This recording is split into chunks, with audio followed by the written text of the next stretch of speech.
Frank's Red Hot is the perfect blend of flavor and heat, so you can use an entire bottle to make recipes like buffalo chicken dip or buffalo nachos, or even things that don't start with buffalo. Frank's Red Hot, I put that on everything.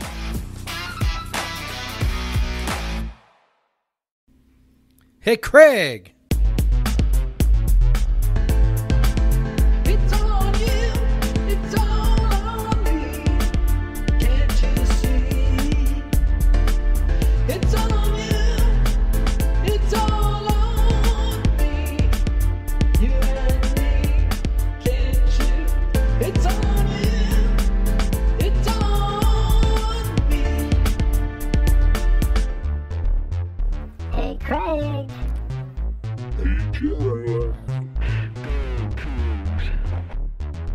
Right or wrong, we don't care. Win or lose, we don't care. We don't care. We don't care. We don't care. Hey, Jeff. This is our mega episode. I hope everyone's ready for it. This is Podcast versus Everyone, episode We got a lot to squeeze in, 147. man. Yeah, we got a lot to squeeze in for episode 147. I'm Craig Powers. With me, as always, is Jeff Newser. Jeff, we got a football game to recap, a football game to preview. We got men's basketball to talk about. We got women's basketball to talk about. We got, of course, our premier program soccer to talk about. We got our other premier program volleyball to talk about. We got a lot going on. So, And you asked for listener questions too. and I asked for listener questions. And I don't know what the hell y'all- you were thinking. I don't know. I like answering listener questions, and y'all delivered some. So and That's some true. good ones. So let's just get right down into it. You and me watching that Oregon game together on Saturday. Your kids Yeah. hearing some salty language from me. Craig, Me getting scolded many times, just like in that, your own living room. in my own living room. Sorry, man. Yeah, I swear that's I all taught right. my kids to be more polite than that and more gracious guests, but not on Saturday apparently. But man, it almost started as perfectly as a game could start, and then suddenly became as devastating as a game could start. Yeah. It's like, Yeah. that 70-yard pass play to Calvin Jackson, perfect throw, perfect run. They had him cut up, and he just looks back at the defense for some reason when he didn't need to, and lost where he was on the field and stepped out of bounds because they weren't going to catch him. He and that was he didn't know that, and he's not the fastest guy. I mean, he's fast, but he's not the fastest. So it kind of probably makes worried- sense. He'd look over his shoulder a little bit. Probably worried about getting stripped from behind, Yeah, maybe something because like that. you could get stripped from behind and the ball could kick out of the end zone, and Yep. and then you turn it over with a touchback, and God, nobody wants to see that. then of course, on what was it, second down or was it first down? I think it was second down. Pretty sure it was second down. I think there was So a run Jaden that kind of went nowhere, and then Jaden scrambles out. He's got a nice lane. If he was unimpeded, could have dove in. Yes. But it was a pretty far dive, and it was a long time to hang that ball out there. And when it's with the strength of these defensive players, it does not take much for them to knock that ball out of your hand. no. And about a half yard before he reaches that pylon, that ball pops out, and it could have went straight sideways, and it would have been fine. Yep. But it, of course, popped out back into the field of play inside the pylon, which was very clear on the replay, for a touchback, one of the weirdest fucking rules in sports. But it is a rule, and players should know it, and they should be aware of it. So that was a big bummer. I thought you're starting out 7-0. It was even on the board. The 6-0 was on the board for a sec with Calvin Jackson. And then it's taken away. And you just got to think about that for the entire rest of the time while Oregon builds a 14-0 The rest of lead. the entire game. But then Oregon builds a 14-0 lead, and you're like, all right, we're getting steamrolled. Yep. But hey, they fought back. But hey, yeah, Which I think they did. they fought back. They tied at halftime. I think that says a lot about this team. And, the kind of the adversity, the perseverance that they have. Like, you're in that very hostile environment. It sounded loud on the 1970s broadcast that we were watching. God, no kidding. That was just awful, man. Like you had mentioned on our last podcast that, excited to watch it on your new 4K TV and all that. And I'm like, yeah. And then I'm Yeah. like, I was like, I think there's something wrong with my TV. What the heck's going on here? Yeah. And then it's like, it goes to commercial and it's like perfectly HD, and then it comes back and it's like, what colors are the teams? Like what? It's so like, terrible. it is so ESPN's been bad. doing that all year. With their West Coast games. It's Yep. been so terrible. And if you want- terrible. If you want to read more about it, I'd encourage you to check out John Canzano's reporting. Yep. Yep. I mean, it's been noticeable all year. Yeah. Like it's not just like, oh man, I noticed it on Saturday. Like it's been it's all over the place on ESPN broadcasts. It looks way worse in a night game, I think, too. At least in Yeah, the sun. I would like imagine. You can. Yep. It's a little better, but yeah, it looked real bad. But anyway, but it looked better when WSU came back, tied the game at 14. Got a big turnover that really kicked that off. Kind of the fumble that went forever and ever. And then, so it kind of felt like they were, they were in it at halftime, 14-14. We're feeling good. They were actually outgaining Oregon by that play that they should have had a touchdown on. So they were actually playing up to Oregon. It wasn't just fluky crap. They were playing pretty well. And then in the second half, really Oregon's run game took over. Yeah, it was the talent. You start to see the talent discrepancy in a lot of ways.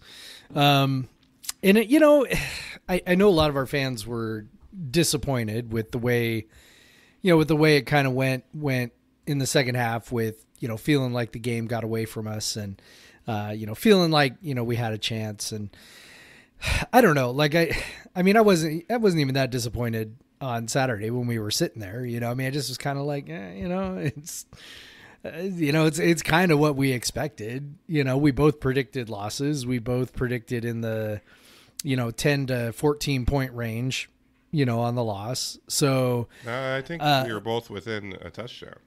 were we? Yeah. Are you sure? Yeah. I think All right. you would have had us losing by 6 and I had us losing by 3. Oh, all right. Well, I thought it was around 10, but anyway, whatever it was, we kind of, both of us expected Oregon to pull away in the second half. And that's what happened. It maybe wasn't necessarily the way we expected. Yes, Oregon leaned on us in the run game, but it wasn't what we were fearing. Like we were fearing Travis Dye just sort of running wild, and it wasn't Travis Dye. It was the quarterback. Yep. Who, hadn't run that much all year. And, my guess, not being a brilliant football mind or anything. But I do remember that, we always would sort of lament that, the quarterback was such a problem, like with Alex Grinch, right? When our defense was really good, if we were facing a truly mobile quarterback, we were going to have a tough time. And I don't remember exactly why that was scheme wise, but I just sort of remember some talk about, with the way the scheme is run, they just don't really, can't really account for the quarterback. And that becomes, the real challenge there is if you have a truly, you have a quarterback who's truly a running threat, then, it becomes, much more difficult. And, my sense is probably, Joe Moorhead's a good offensive coordinator down there at Oregon. He's probably going to have, with all these head coaching vacancies, he's probably going to grab one of them somewhere. And, my guess is that, Dickert probably came up with a pretty good game plan to try and, limit Dye and keep him bottled up. And, Moorhead sort of anticipated that and schemed for, to get Brown loose, because he is definitely, he's a big, physical, talented runner. He's a pretty so-so passer, as we noted in our preview, and he didn't have to throw that much. He made a couple of okay throws, but the reality was if he hadn't had to, make a pass the entire game, they probably still would have won. 22 passes for 135 is not much. Yeah. No, it's not. And most of those were really only obvious passing downs, although I do feel like there was a little more in the first half where they were sort of noodling around with some different passes. And then by the second half was when they were just like, and this is anecdotal, I'm not looking at the stats right now, but it sure seemed like in the second half they just sort of went, nah, we really don't need to do that anymore. We're just gonna keep running, and you can't really stop us. You can slow us down. I mean, if there's anything to take away from it that's positive, we didn't seem to give up a whole bunch of massive chunk plays, which is great. But still didn't stop them from putting 38 points on the board. So, sometimes I think you just get beat. And that was my sense of what happened on Saturday. Just got beat by a pretty good team. Yeah. And just, offensively, the 3 turnovers were rough. Kind of, in a way, kind of canceled out WSU's 2 turnovers they got.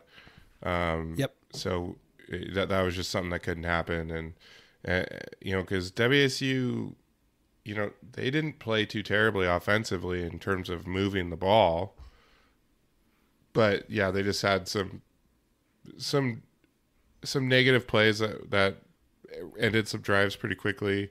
Oregon's defensive front really gave them trouble at times. Especially Huge trouble. When we leaving Thibodeau one-on-one, and then some of the other guys, that's the thing is you can say, hey, you got to chip Thibodeau, you got to do this, but they have a pretty talented group. Yeah, they got a lot of talented guys. So it's if you're committed 2 guys to him, you're probably making it easier for someone else. So it was rough watching Thibodeau kind of destroy some guys, but it is what it is. Oregon's very talented. They've been recruiting really well since Cristobal got there. And that talent, I think, is starting to show. Yeah. And considering WSU has not been recruiting quite as well for the last few years, even the last couple of years of Leach, maybe that some of that disparity is becoming a bit much. To the point where even if WSU is playing well, eventually, there's just too many guys to contend with. And obviously that I think Oregon was pretty hyped to win for this game, and I don't. There's potential in some of their other games. They may have taken the opponent a little lightly. They were not taking WSU lightly. They knew the stakes. I mean, they're ranked number 3. Like they know that everything they want's in front of them. And it'll be interesting to see if they're a little more locked in when they're playing Utah this weekend. If that impacts how well they play. Maybe we're seeing them kind of come around, figure out their identity a bit. Even their second running back had the better day than Dye. He's a little bigger, and WSU had trouble with him, Cardwell. So it was just, they just grinded WSU down, and it is what it is. WSU, they're sitting at 5-5. They got Arizona this week. We could still get to a bowl game, which would be a hell of an accomplishment in this season. Yes, sir. I think Delora is still making strides. He made mistakes but he's still he's about a season's worth of starts at this point. Yep. He seems to get a little too hyped sometimes. Yep. And when he does, his decision making isn't real great. And, I think that's what you saw there early in the game. He gets, he wants to make a play so badly, and I don't fault a guy for that. Like, for 2 years from now, and he's still doing that, then maybe I'm like, okay, this is problematic. But I think there's a sense at this point that this is kind of who he is in a way. He is an emotional guy, and he does play with emotion. And so the question is always, can you take that emotion and really harness that emotion? And, there are times when he can, and there are times when he has a tough time doing it. And, WSU certainly knew the stakes of this game. And you mentioned, Oregon knew the stakes. I mean, the Cougars clearly knew the stakes. They were well aware that this was a huge game. And it wasn't just because, Oregon was ranked third. It was because, they knew if they win this, they are, essentially control their own destiny to the Pac-12 North Championship. And you got, a ton of guys on this team that have had a taste of that before, right? The bunch of guys were on that 2018 team that was an Apple Cup win away from winning the Pac-12 North. And so, they surely were aware of that and wanted it. And, were very, hyped, and Delora, I'm sure, wanted to give it to him. And going into that environment and kind of all that stuff wrapped up, he just seemed kind of walking the high wire, right off the top. And, and sometimes that works against you. And, I don't know, man, it's hard for me to find a lot of fault in what they did on Saturday. I just feel like, most of what happened, I don't feel like they weren't prepared. They were obviously prepared. I don't feel like they didn't give good effort. They obviously gave good effort. Did they have a couple turnovers? Yeah. I mean, were the passes ill-advised? Sure. But those things are going to happen. And, Oregon, for their part, even when we were playing well in the first half, Oregon never really looked flat. They just looked like we were playing well, and Oregon was figuring some things out. And then, and then they figured some stuff out. Right. And, and the quarterback ends up going for, 123 yards rushing. So I can't walk away from the game discouraged. There's nothing there that makes me feel, worse about their chances to win at least one of the last two games. I love where they're heading. I love what they're doing. I was a little disappointed by some of Dickert's game management decisions. I think we are skewing a bit toward, some conservative tendencies, which, I know some people like that. The fourth down. Yeah, that 4th and 2.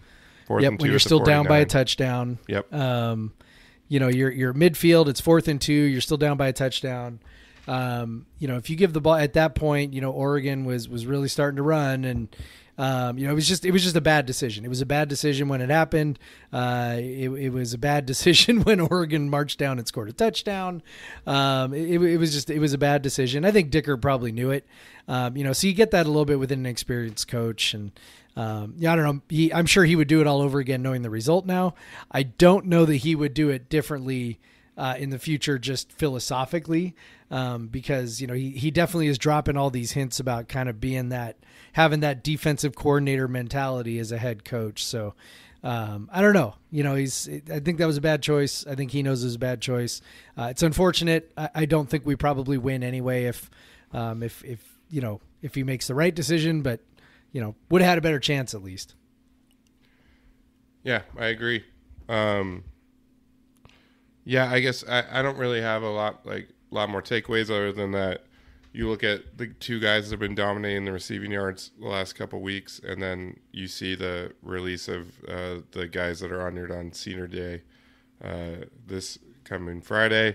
It's just a reminder that we will not have Travell Harris and Calvin Jackson next year, and then also will not have Max Borghi or Deion McIntosh. But the one positive is there was no Jalen Watson on that list, so that's the one surprise, and that's a nice guy to have back. That was a surprise. Yeah.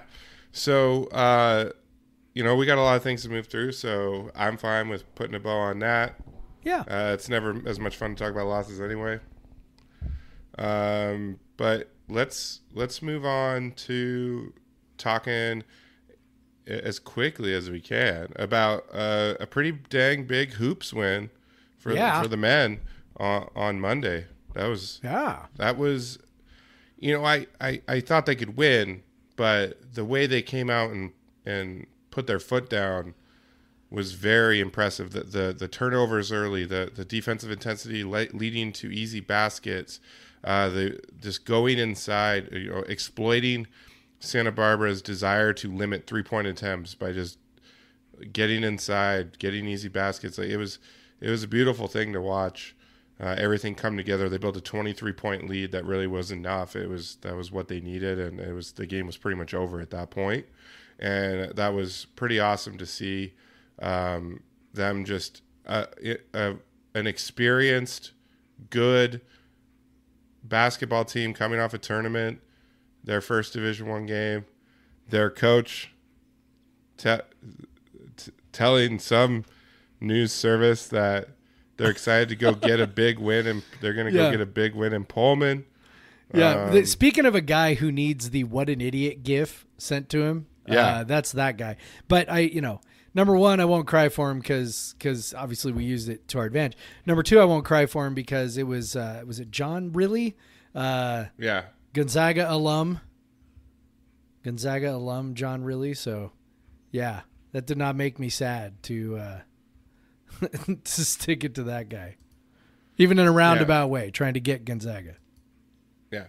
So yeah. And by the way, I was gonna say. By the way, you mentioned that it was basically over at 23 points. Ken Pomeroy put the win probability at 98.2% when we were up 39-16. So there you go. Pretty much over. Yeah. And it was cool. You could see this fire in Noah's eyes. Oh, yeah. When he there was like a ramped up defensive intensity that he has not played the first time he has played with this season early, and they were getting steals. They were turning a team over that does not turn the ball over that much, and we saw in the second half they didn't.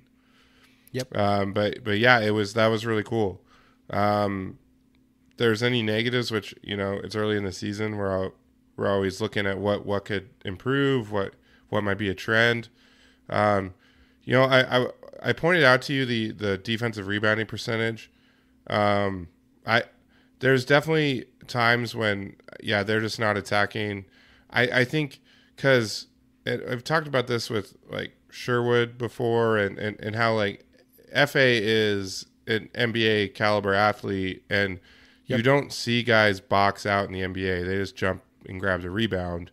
And I think Muhammad Gay is a similar athlete where boxing out doesn't really serve a big purpose for them. But you can see they kind of lose rebounds because of that maybe a guy kind of is able to get in on them and get the rebound. So maybe that happened a few times. There's another thing where if FA blocks a shot, and I say probably half of his 6 went into his own teammate's hands. But if he blocks a shot, and the one thing that John Anderschek pointed out to us, if he blocks a shot and the other team catches it but gets it back, that's an offensive rebound for them. Yep. So that impacts your offensive, your rebound count, your rebound percentage.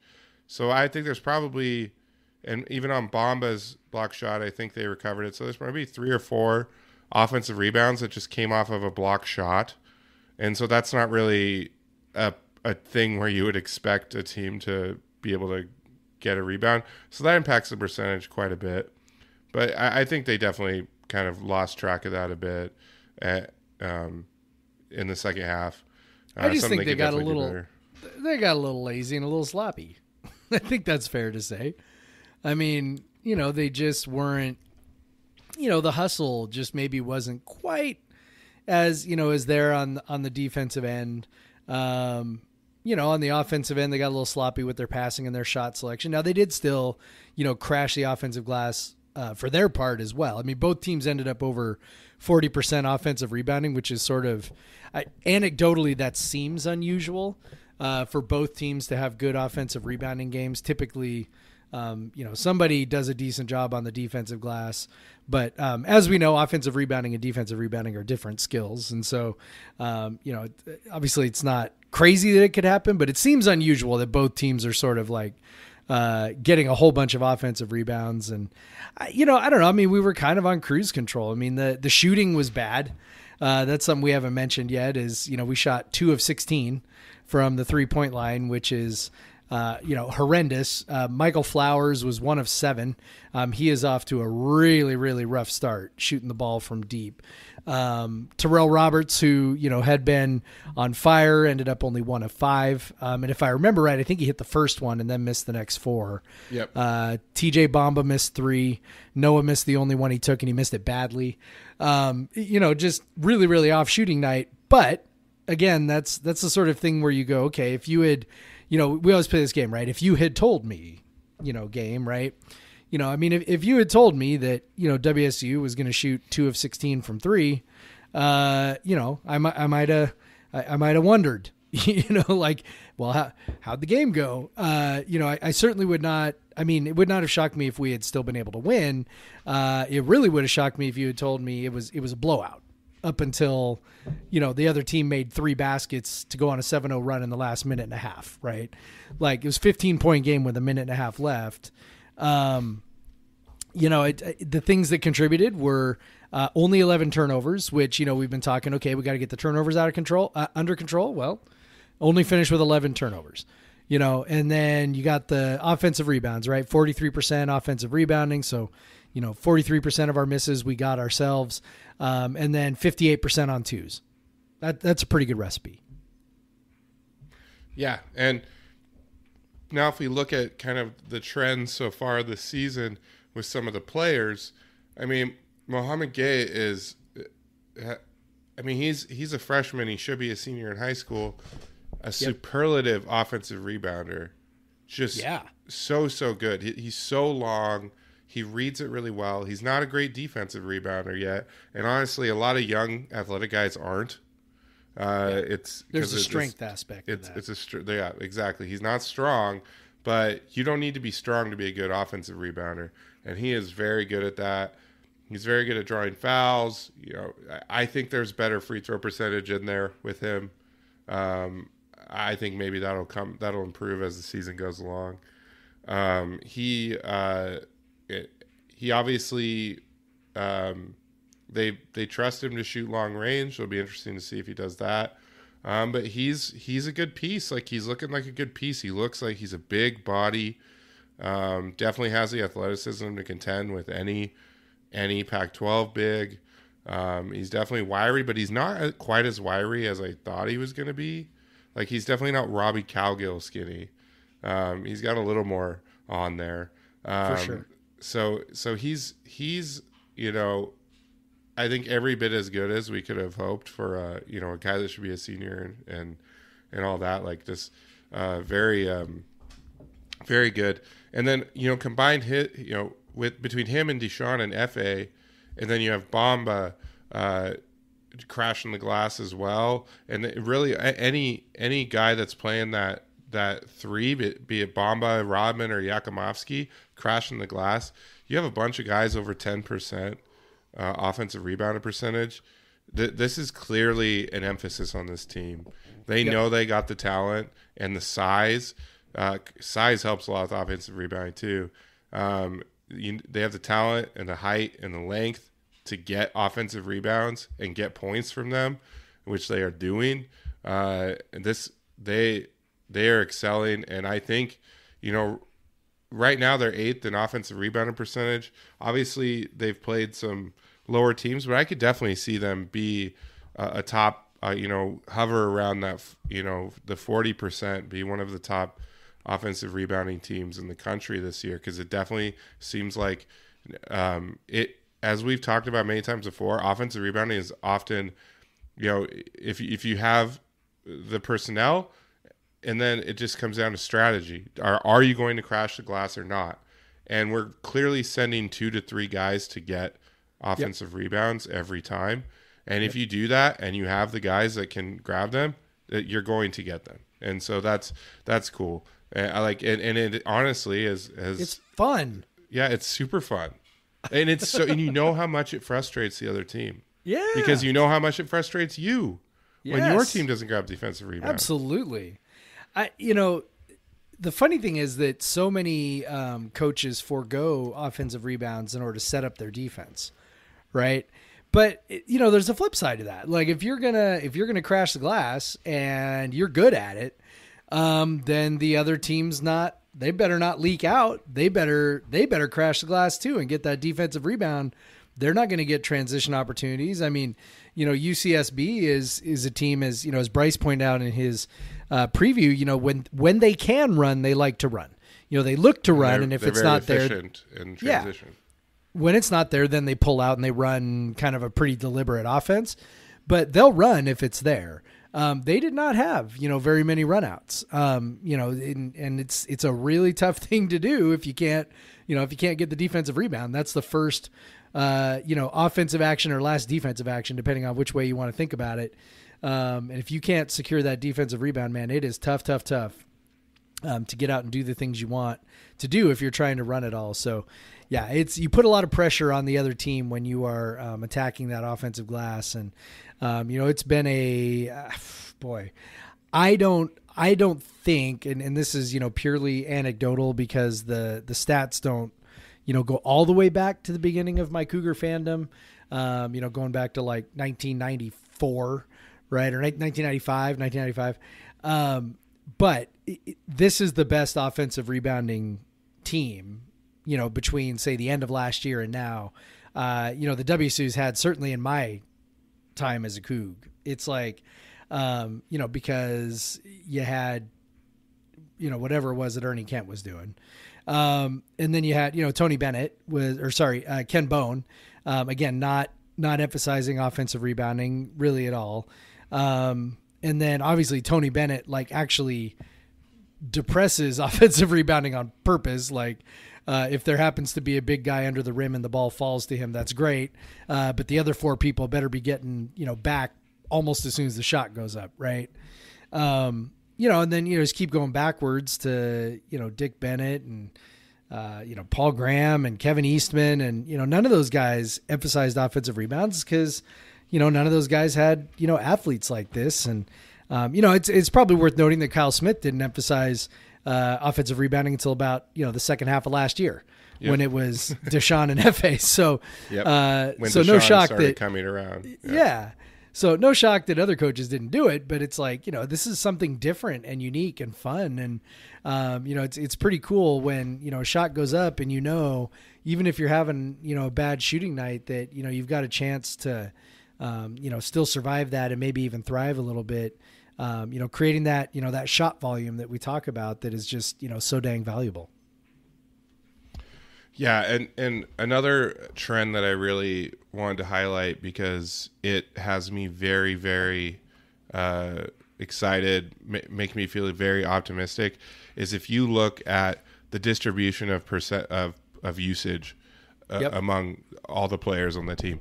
So the highest usage right now is Jefferson Koulibaly. When he's on the floor, uses 23.2% of possessions. So we've typically, going back to all the way back, even to Tony's years, his final year when he had just didn't have a ton of great offensive talent. He had Rochester and a young Clay and Baines. We just had, like, the team is relying on a couple guys, and they would have 28, 30 plus % usage. And obviously in Smith's first two seasons, it was Ellaby and Bonton and then Noah and Bonton. And if either of those players or both or just one, were off, then your offense was totally screwed. But right now, it doesn't matter. Tyrell shoots a lot of shots, but he doesn't use that many possessions. He shoots a high percentage of shots, but he's not getting the free throw line. He's not turning the ball over as much. So you're getting other guys get opportunities. So if Tyrell is going to have a bad night, which he kind of had a bad night against. He definitely had a bad night against Santa Barbara. He had 3 turnovers. He didn't shoot that well, but WSU still had a good offensive night. They didn't, they didn't shoot well from the outside. Well, guess what? You have Muhammad Gay and F.A. Abagidi destroying teams on the inside. Even Deshaun Jackson, when he was in there, he was doing well on the inside, except when he got fouled out real quick. But on top of that, it's much easier for a player to be efficient if they don't have a huge load on them. So that's why it's you see good teams, they distribute their usage pretty evenly among the key players. And so, among the starters. And right now, we're like almost perfectly distributed when guys are out there. There is not, and so we are not relying on anyone. Now, you still want those guys that can score when need be. And I think Noah will reclaim that towards the end of the season. I think maybe he's lacking in confidence offensively a little bit right now, particularly on his jump shot. But I still think it's there. Flowers is a guy that I could see claiming that. And then Roberts, he seems to have that role right now. I think it's against Santa Barbara. I was a bit skeptical if he can do that against better teams. But other than that, you don't need to get to that point where you need like the one guy. If you just have a bunch of guys playing well, you're not relying on a single player. It's very exciting. And there's, to my point, to what I meant to get to earlier, but there's only one guy that's below 100 offensive rating right now that's played minutes, and that is that is Yakumovsky, a lot because of his turnover rate. Yeah. But he's still at 91, and we've been going through.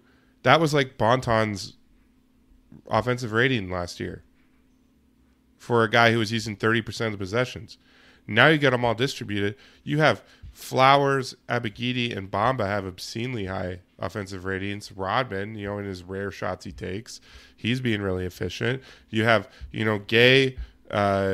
He's honestly, his free throw shooting is probably what's killing him the most on his offensive rating. But Coulibaly, Noah and Tyrell and Flowers. It's just, there's so many guys that can score in different ways, and if there's anything that can make you optimistic about this team going somewhere this year, that is it right there. That shows a big leap from the first 2 years of this Kyle Smith era, that there are so many guys that can score. There's so many guys that can make a play that there isn't one guy that's taking plurality of the shots, like it's just everyone's distributed almost evenly. It's crazy.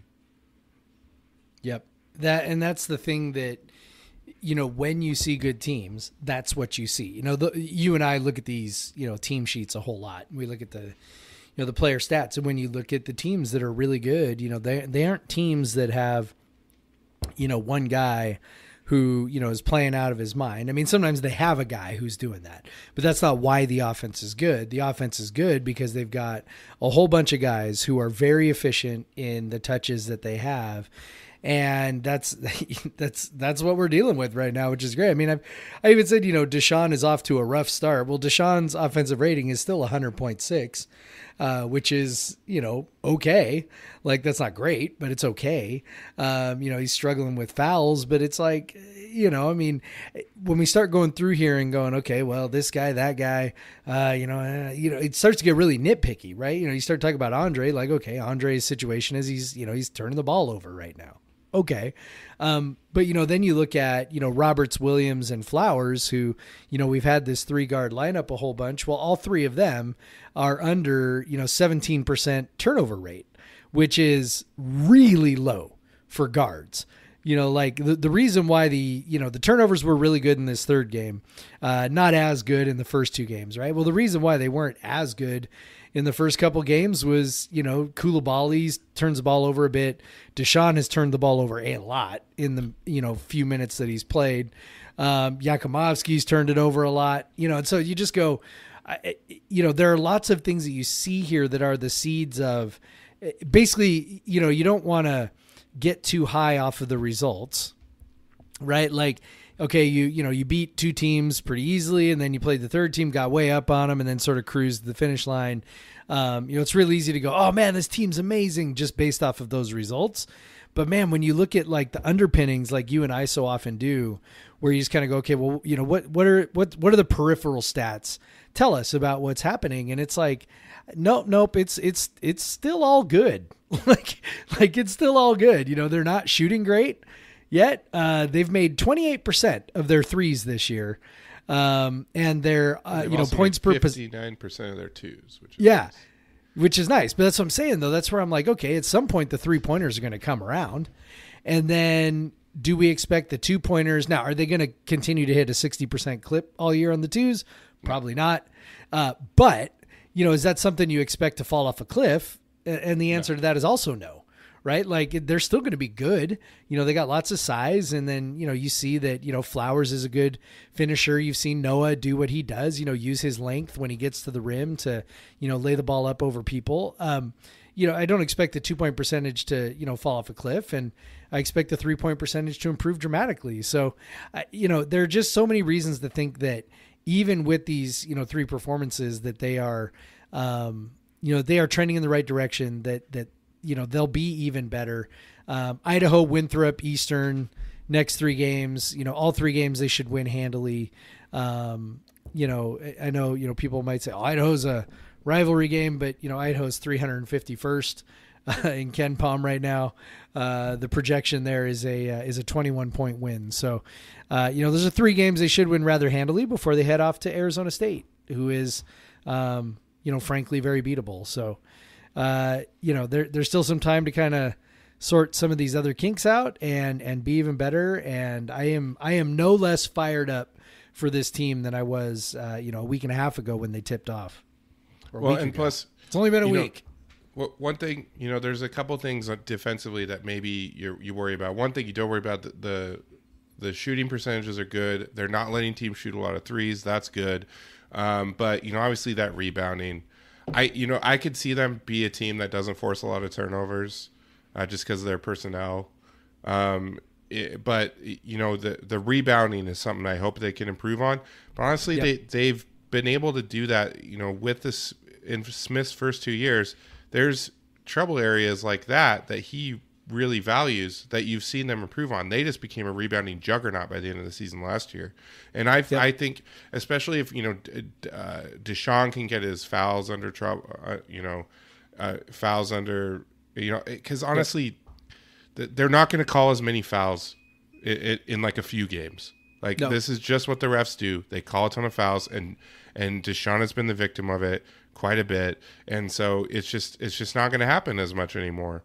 And so he's probably not going to have to sit on the bench as much. And plus, once they get into playing Arizona State, USC, teams like that, Deshaun's going to find much better matchups because he thrives against the bigger, better guys. He wants to play against the bigger front lines, He wants to feel that contact. Yep. So, and honestly, he's not missing shots when he gets them. He's just turning the ball over, a lot of offensive fouls, things like that. That he's gotten turnovers on, and I'm sure they're preaching him to keep that ball high. That's been a struggle for him, but I expect him to play better than he has. He showed a lot last year. I don't think he's going to take some big dip. He already is much better. He's already much better at finishing. That was one thing he struggled with last year, and he's already done better at that. So if he fixes the other crap, then he's going to be as good as we wanted him to be. Yep. So, and then I think if he can see the floor more, I think our offensive rebound percentage will go up. And so potentially maybe they work with the lineups if that's not working or whatever. So I think they'll fix that if they can keep this distribution of usage. It's going to be such a positive development, and I hope it continues. It still happened against UC Santa Barbara, and so that makes me feel good that it'll keep going. When you play a solid team and you're still, a lot of guys are not afraid to take the shot. That's a good sign. So, we got a lot to talk about. So maybe we got a lot of time to talk about this team, and they have 3 more games that we can fawn over before the I real know. stuff starts happening. I know. And you get to go. You're going to go watch. You go watch them play in Moscow Yep. on yeah. Thursday night, and go check excited out for that. Idaho's new basketball facility. Yeah, I think I have a feeling a lot of Cougs are going to be there, and so I hope so. That's going I to be hope the students just go pack that place out. yeah. that'd Well, be and also some of you stay back and go to the volleyball game, of course. Oh yeah, that's true. But that doesn't require too many. Bowler doesn't hold that many people. But yeah, so hopefully, we can get tons of people in there, the alums that are in town for the game, and then any students that want to go over too. I know our student writer, who people may not realize that given how well he writes, is Bryce will be over there. So I'm excited to see a lot of crimson among the black and gold that kind of looks like yellow sometimes on their gear. Yeah. So I think, hoops, sky's the limit. But maybe just play better down the stretch so we can just have nothing but positive vibes on a game like that. Yeah. But I mean, you just you got to give the coach a little something to continue to coach you on, and teaching points are still there. yeah. So But at December 1st, have everything taught, and let's go win some games that really matter. Jeff, I think we should take our first break here, and Sounds good. Then we'll come back. We'll talk about our awesome soccer team and go from there.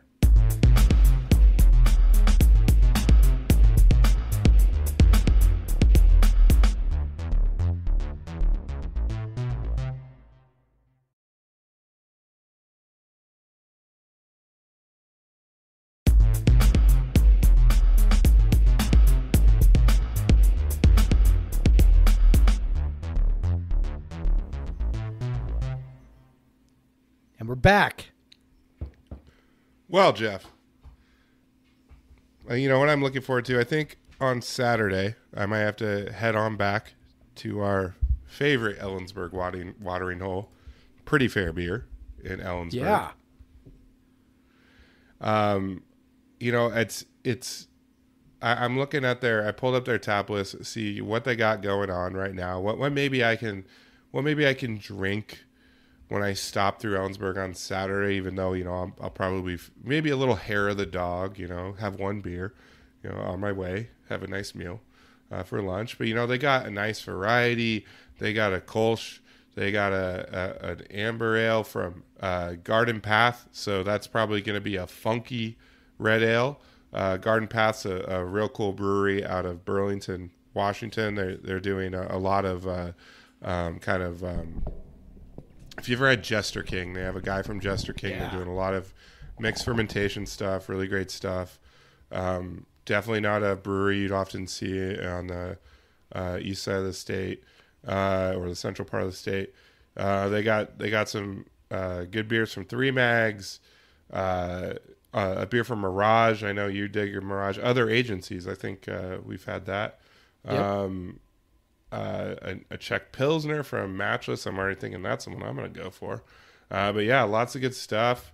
Lots of good stuff. They got beer to go.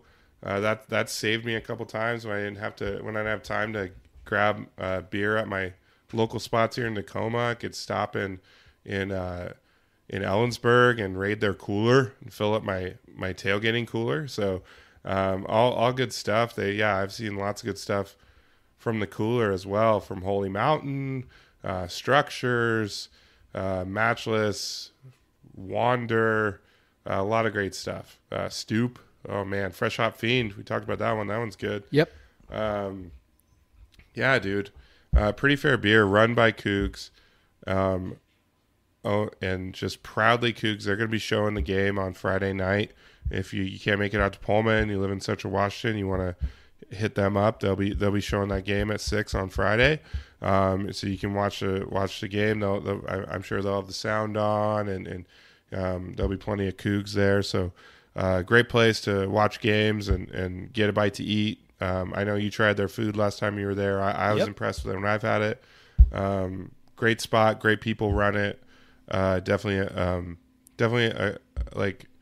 a nice gem to have in between here and Pullman.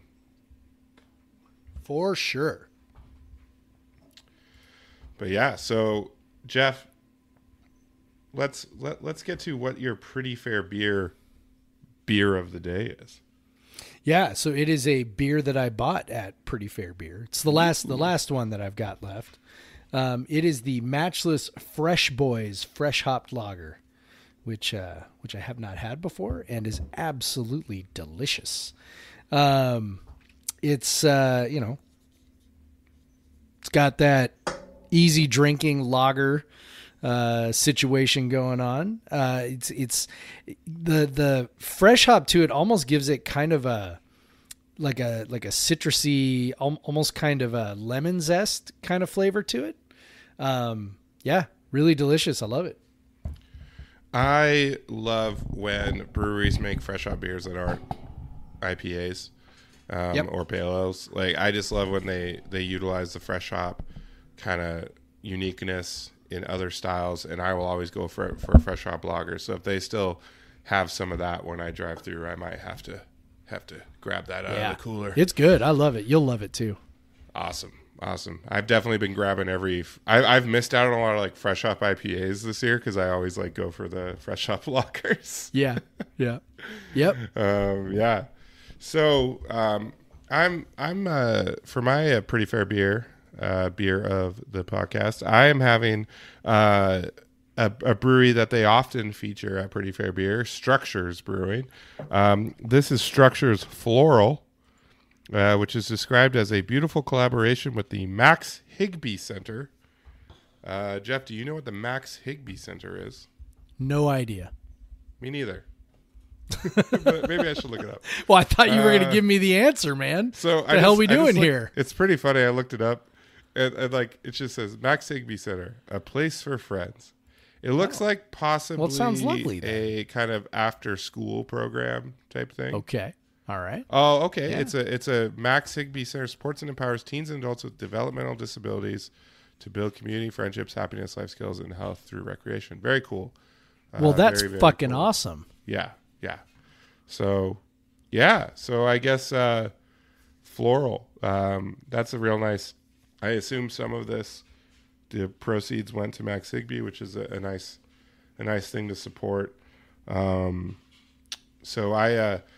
this beer is very good too. It's very much a Structures hazy IPA. You know, they do that really well. Very tasty. I think what did they say? The hops, Amarillo, Eldorado. Some nice kind of easy drinking hops there. Very good. You know, floral, a little bit floral on the nose, but then it's kind of got the fruitiness that you expect from a hazy. Pretty tasty. Nice. And then after that, I got a Heidelberg, which 7 C's, which brews out of the old Heidelberg Brewery in Tacoma, has brought back the brand and is now brewing Heidelberg beer in the original Heidelberg That's amazing. Heidelberg Brewery in Tacoma. So I got him one of those for my backup. If there's any old heads that listen to our podcast, you may have had a Heidelberg before, because it has not been made for a very long time. I've had a Heidelberg. I'm pretty sure. Heidelberg. Yeah, I think so. It seems like yeah. it seems like something we had back in college one time as a joke. Yeah, I've heard know. that. Maybe not. I don't know. There's a Heidelberg distributing company. The brewing operation in Tacoma like shut down in like the 70s, but I think there's potential that like someone else brewed it for a while. Could Because be. I've had a lot of I people say also that, like, definitely remember having hams one night. We decided to go well, with the hams is still, if you ask any brewer, their favorite beer, their favorite like light lager is hams. Like that's kind of That's the universally awesome. accepted best light lager. It's very good. I love that. Heidelberg, Structures, floral, all that good stuff. But now let's move on to talk about big win for the soccer team. Moving on to Hell the second yeah. round. which we did not watch because we were at a birthday party at a pizza restaurant. Yeah, We were checking it, though. you know, I was watching it occasionally on my phone. I caught one of the goals for sure, but you know, I didn't catch the end. You know, we were still kind of, you know, we were deep into the pizza party at the old round table at that point, and missed a lot of that. But yeah, 3-0. From all accounts, it should have been more. You know, dominant performance over Montana. And now they're moving on to play Tennessee in Ann Arbor. So a team that they beat a few years ago in the tournament, I believe, to go to when they went to the Sweet 16 the first time. They took out Tennessee. So, you know, a program they've beaten before, now they're meeting again. So that's pretty exciting. And it's not in Tennessee's home soil, which is nice. Although if they beat Tennessee, they'll probably play Michigan in Ann Arbor. But we won't look too far ahead on that. But you never know. But you never know. You never know because, you know, the Pac-12 just sort of like fell on its face a little bit with UCLA losing and Stanford losing, which was UCLA, who had not lost all year. Who had not lost all year and was, in fact, the Pac-12 champ. They finally caught up to USC at the end of the year. USC was on top all season, and then UCLA kind of kept creeping up on them and then beat them in the last match to leapfrog them in the table and take the title. So, you know, of course UCLA went out and lost. So, and then Stanford lost as well. And this Stanford team isn't as good as some of the ones they've had in the past. But the only two Pac-12 teams left standing, Washington State and USC, as everybody drew it up before the season started. So, and with USC, of course, with their former Washington State head coach, Kadani McApire. Yes. Yes. That was a move that worked out well for everyone. He moved on and won a national championship, and we got Todd Schulenberger, and I think we're all pretty tickled about that arrangement. So both those teams, you know, us and USC, we obliterated our opening opponents. So hopefully that means good things going forward this weekend. Yeah, I'm looking forward to it. You know, I tagged the Coug on Twitter, asked if they'd be streaming it on ESPN Plus, and they will be. So I'm excited to watch that game at the Coug. Pre-gaming for the Arizona football game. Be watching the soccer team. Hopefully get a W. Start the day off right. In the Coug there, I think it'll be a nice atmosphere watching there. Having some food, having some beer. Hopefully not too many Smirnoffs. It should be fun. I'm really looking forward to watching, you know, like a watch party for a WC soccer game. Sounds fucking awesome. Like that sounds great.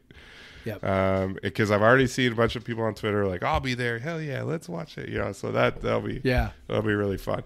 Pack the place out. Hell yeah. So volleyball, we'll switch to volleyball. They're marching towards another NCAA tournament appearance. They seem like a lock for that. But they in beating Cal on what was it, Thursday or was it Friday? Thursday.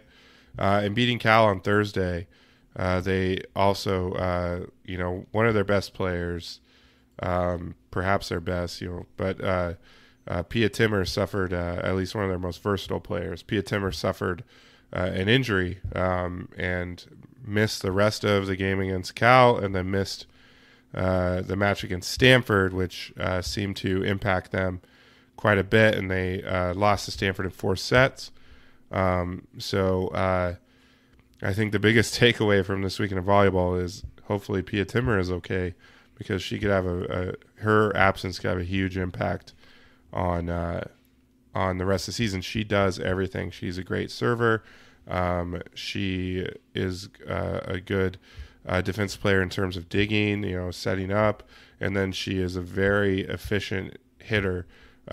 So she hits from the back line, hits at the net. She's just very good all-around player that does pretty much everything. It would suck if she's out, and hopefully she is can get back in there. Yep. Yep. That'd be nice. Would love to see that, and love to see them, have their strongest squad heading in the tournament, because that's definitely what you want. You don't want to be limping in. So hopefully that gets straightened out. Yeah. So get better, Pia. We want to watch you again. Yeah. And then so what else we got? Women's hoops. They're off to a good start. Pounding San Jose State.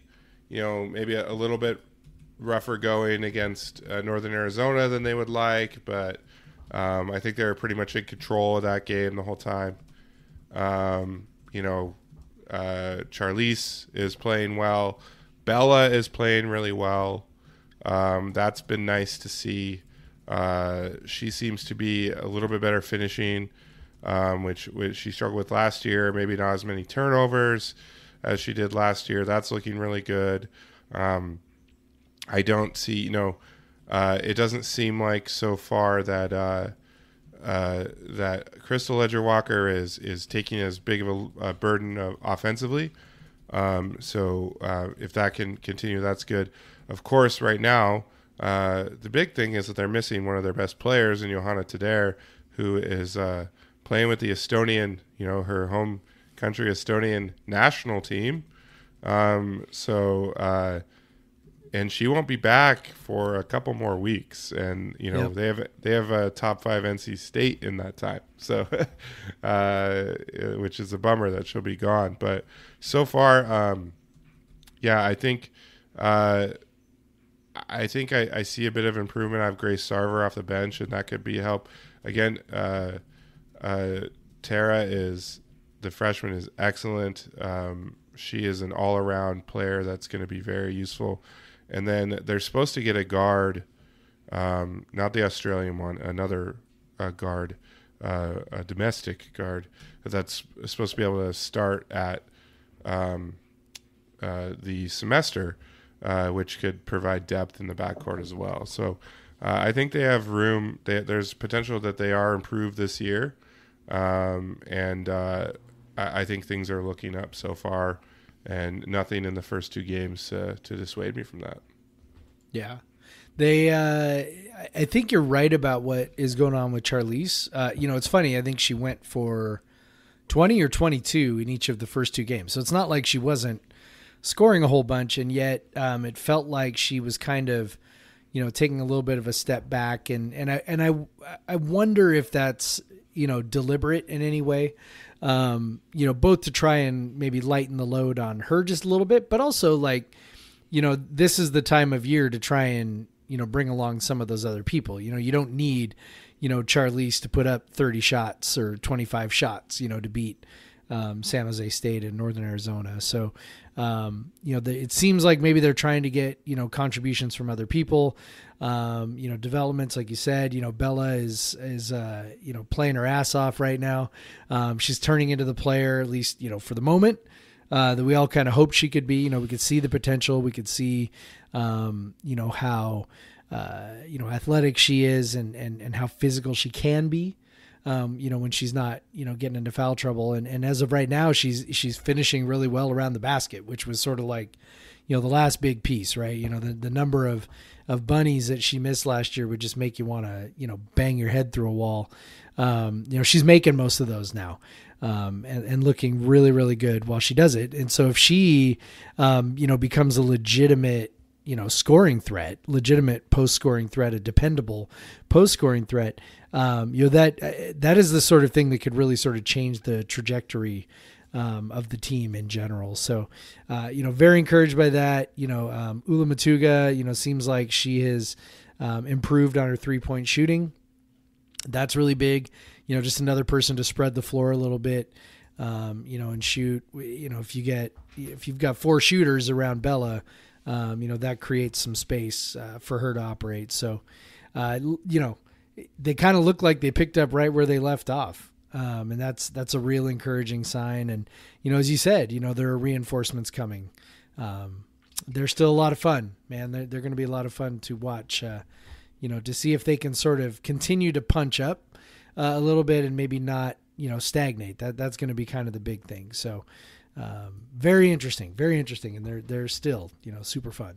One thing I'd hope to see maybe in this non-conference is to see Charlize maybe get a few more minutes on the bench. She did play 37 against Northern Arizona. She played 33 against San Jose. I'd like to see her get some like 30 or less minute games. Yeah, that'd be nice. Same for her sister. I feel like the way Tara Wallach plays, she could handle the minutes. She's a big body, a big, strong player, big guard. She can handle the beating a little more. And she doesn't, she's not handling the ball all the time, not as herky-jerky. Yep. I will say one thing that's been mega impressive of her is her defensive ability. She's a lockdown defender, and she can protect the rim because of her height. But she can also guard a guard, even though she's 6'2". Like, she is impressive. And I think that will be kind of some hidden value with her that's harder to see in the box score. Although she did have 2 blocks and a steal against Northern Arizona. So it's just she's a very good defensive player, and I think that's why you're seeing her in the starting lineup. And she might move to be a great first person off the bench once Tadare gets back, or maybe they're just gonna be that much deeper. And so I'm very excited because right now they have a player that's probably going to be taking 10 to 15 shots a game that's not even playing right now. So, and she's getting some nice experience, but it's very weird. I've never seen this situation with any WSU basketball athlete where they're it's playing. Probably, I would guess it's a COVID situation. Yeah, right? it's got to be, right? Something got pushed back that would have normally been another time of year, and so now they're doing it. Yeah, I really wish she was here for that tournament that they're going to play in what's like the Bahamas, Yes. I think, because that's where they could really get some big wins. But they're going to have to do it without her. But yeah, they'll have her back for the thick of conference play, and there's plenty of big fish to catch in that time. So yeah, otherwise, seeing some of the improvement that we mentioned from other players, I think they have a chance to match or exceed what they did last year, and that would be awesome. So yeah, with that, man, we're moving right along. We're crushing this. We are. Let's do a quick preview. We're moving back to football. We'll do a quick preview of the University of Arizona Wildcats for this Friday matchup. Normally we do like a half an hour. I don't think we're going to do a half an hour. But no, I don't think so. This is a big game. WSU wins. They clinch bowl eligibility. Huge feat in this season. Something I didn't even expect, even if things were all normal, honestly. If none of the Rolovich drama happened, I would have probably looked at the talent on the team and thought maybe 5-7. So, the fact that they're already at 5 with the chance to get to 7 or 6, or 8, that's pretty exciting. So, So look at Arizona. They're every bit as bad as you might think they are in many areas, particularly offensively. They are 116th in EPA per pass, and 110th in passing success rate. So very bad. Of course, they are playing a WSU team that is 120th in overall defensive success rate, but is pretty good against the pass, 40th in EPA per pass, 77th in passing success rate. The one good thing is they do not have a dominating run game, and that is what has hurt the WSU defense this year. And I do not see that from Arizona. So that is very positive. Yep. And let's see. I'm looking up really quick to see what the weather's going to be on Friday. Maybe you've already looked at this. I think. Well, earlier I looked. It was Pullman going to on rain. Friday. Overcast and 38 by Perfect. game time. Excellent. Yeah, should be perfect for those guys coming up from Tucson. Make it Yeah. harder for them. Yeah, I mean Arizona's bad. You know they've shown some life the last couple weeks. You know, obviously they beat Cal, and then you know last week they gave Utah a little bit of a run. So you know that should you know hopefully you know I don't know. I mean you can talk yourself into anything, right? But you know, hopefully that'll give, you know, the Cougs, you know, the players a little bit of a pause to say, okay, you know, this isn't, you know, Arizona's not just going to roll over for us and, you know, let us cakewalk to bowl eligibility. So one thing I do know is that, you know, these Friday night games get weird. So I'm hoping they maybe get weird in the direction of, you know, Arizona WSU, you know, 2018 style. You know, where Arizona's offense is completely inept. Or 2016 style. And yeah, and we go bonkers. So, yeah, so that's the hope. That's the hope. Yeah. It's just, yeah, they've been able to, obviously, like you said, show some life. One thing I think is good for WSU is senior night. You're going to get some effort from guys, and a lot of the key players on offense are you know, celebrating senior night, so they're going to want to show out. So I you know, hopefully, you know, they see that goal of bowl eligibility right in front of them, and we know that means a ton to the players. It means way more to the players than it means to us. Yep. And to be able to achieve that is I hope that's enough motivation along with senior night, and just to not look past Arizona. And just from, you know, it just sounds like they know this is a big game for them.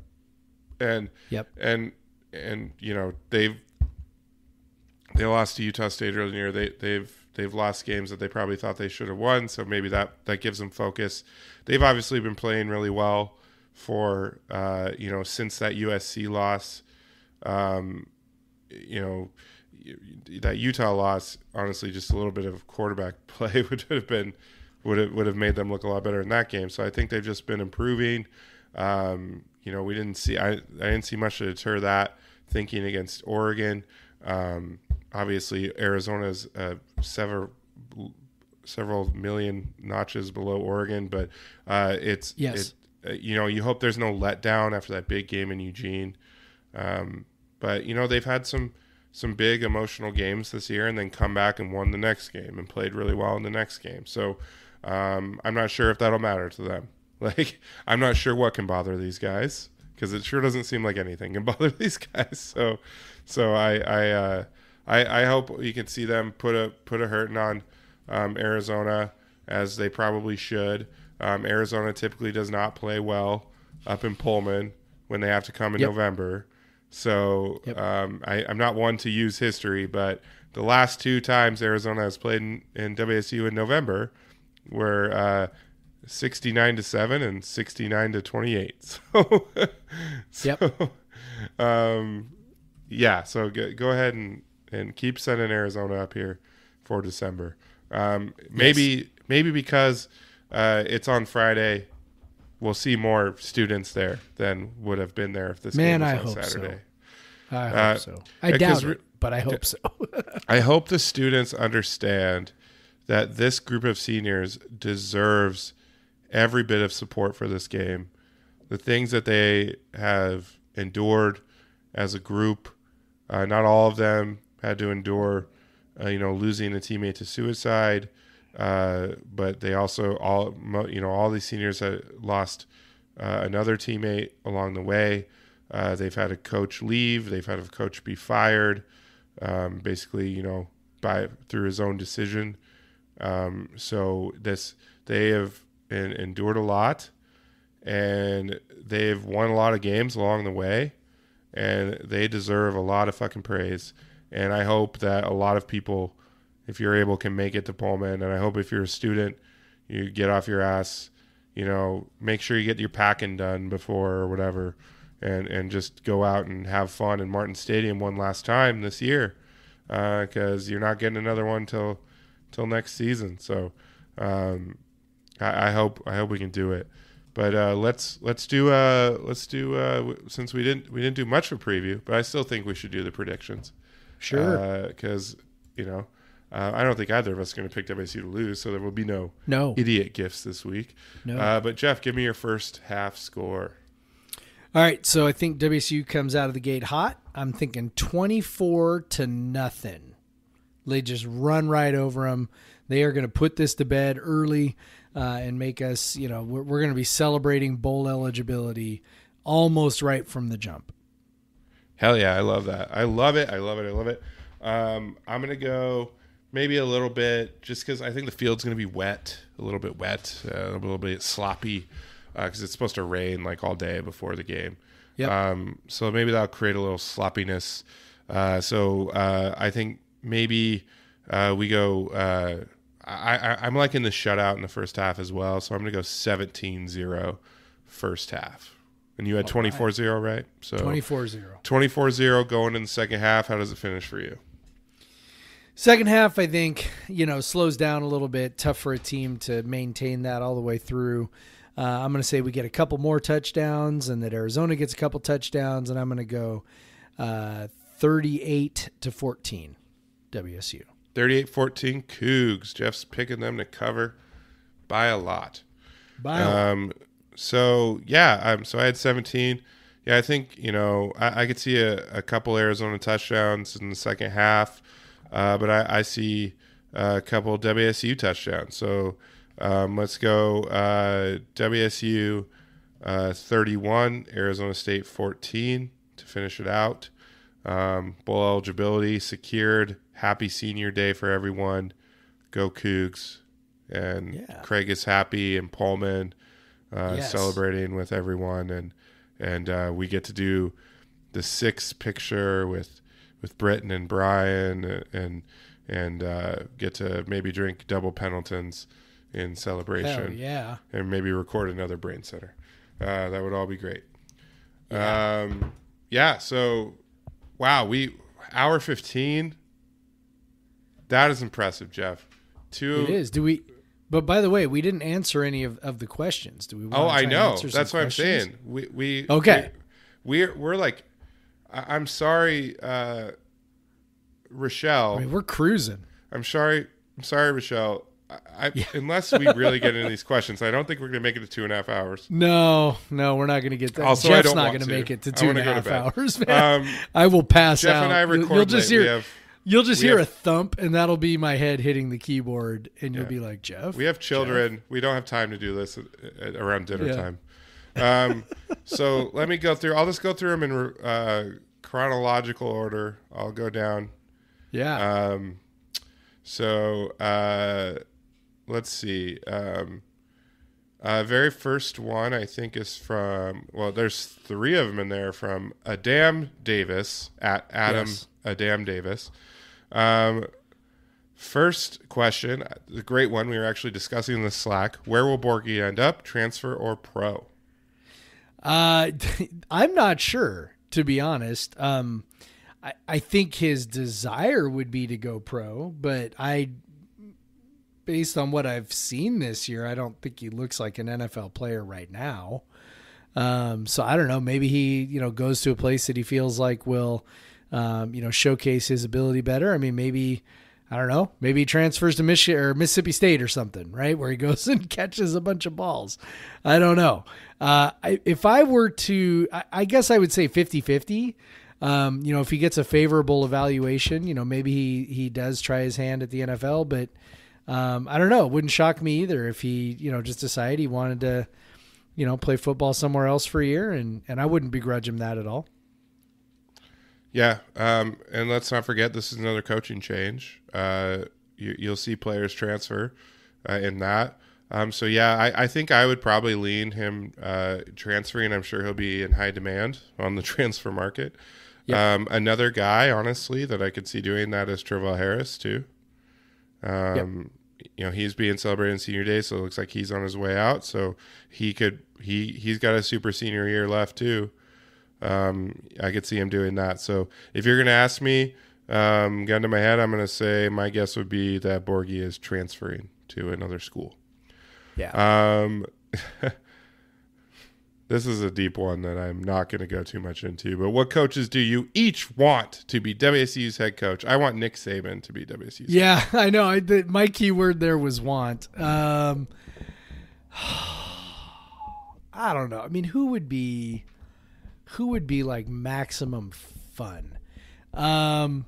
Who's the crazy guy who never punts? I can never remember his name. But the crazy guy who never punts and always onside kicks. Yeah, I want that guy. Maximum fun. Kevin Kelly. There we go. That's the guy I want. Presbyterian College. How's Presbyterian College done this season? They kick ass. Presbyterian College football. Let's see. They've been losing a lot, but man, these games look exciting. How bad? Let's see. Okay, they they lost to Campbell 72-zip. They've lost bad. 63. Okay, they won 2 games, 84-43, 68-3. I think those from lower division teams. They're like teams, 63-43. They lost to Dayton, 70-35 to Davidson, 38-30 Presbyterian, low scoring affair there. 69-28 to San Diego, 56-14 to Stetson. Valparaiso 65-55. Marist 57-32. Also, here's the thing. I don't know how good Presbyterian was before. True. Maybe they sucked anyway. Who knows? Maybe. So maybe he's just doesn't have the players. Who knows? Let's see what they do in 2019. Let's look. 2-10. I do know, by the way, that they do have the coolest nickname. They are the Blue Hose. Yeah. The Blue Hose. Like, is that like blue socks? Yeah, I think so, because works? they have like this kind of what do you call it? Kind of like they have this like pattern, looks like a sock pattern. But they I don't know. They have a history of being pretty bad. I don't know. But yeah, hell yeah, let's do that. Let's just be weird. Let's just be weird. The weirdest team ever. I am totally down with being weird. Or hire Nick Saban. I don't know. Let's do either way. Yeah, I mean if he's available, I guess I'd take him. Yeah. All right. Could Nick Saban win in Pullman? I think so. Let's see. Crap, I've been okay, so hold on. Oh, the last one from Adam Davis. Which senior highlight do you remember? Which of all the I think what he means is of all the seniors, which senior highlight do you remember the most, and why is it Woods' sack of Darnold? Yes, that's a big memory. Yes. Max Borgie shaking Travis Dye's older brother. What was his name? Yep. I don't remember. But to go up he like made him 20, cry. Yeah, I just remember he made him cry. I think it was to go up 21-0 or 28-0 in the first half, and made him cry. That's a big memory of Borgie. Yep. Also, Borgie, obviously, the game-winning touchdown against Oregon State. Jihad, that's a big one. Yeah. I think those would probably be the. Travell he was in that USC game in 2017, right, where the ball just got thrown up to him, and he got that huge catch. Am I thinking of the right game? Or am I thinking of a different game? I don't think Travell was on. I'm trying to remember. Travell did have a game where maybe it was 2018, and maybe it was Gardner Minshew. Yes, it was Gardner Minshew. And he jumped up and won a 50-50 ball, maybe against Utah. Maybe that was it. I'm trying to remember. Anyway, I just remember that catch because it was a really, really important catch, and it was a 50-50 ball. He redshirted in 2017, so yeah. Okay, so that's what it was. It was 2018, and again, like I said, I don't remember exactly what game it was, but I distinctly remember the catch, and I remember it was a big deal. The details are fuzzy, but the details are fuzzy. I'm trying to. Yeah, it would have been it was an important close game. Yeah, and it was like maybe it was Utah. Yeah, I don't remember. Anyway. Damn, now you got me thinking too. I know. Let's see. I remember Abe Lucas just being a badass.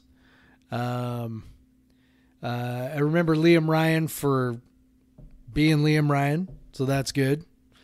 Who else am I forgetting? Justice Rogers found some hands this year, so that's cool. Yeah. Yeah. There's all kinds of good stuff out there. Yeah. Yeah, but yeah, I think definitely Jihad's strip sack and a couple max plays probably, Yeah. of all the guys. Yeah, I think that, Travell Harris's that clinching touchdown against Oregon State last year. Yes. Off that run. That was pretty memorable too. Yep. Yeah. So next question, Emma Waitman, friend of the pod, also Yes. writer on Kook Center. How fun is it to hang out with my dad? Follow-up question, how bad do you think my FOMO is right now?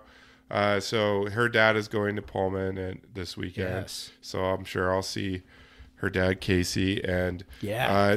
Casey's super fun to hang out with. The follow-up question, I think your FOMO is at as high as it can be. Yes. Because I've been seeing some of your comments. Well. I think you're FOMOing hard, Emma.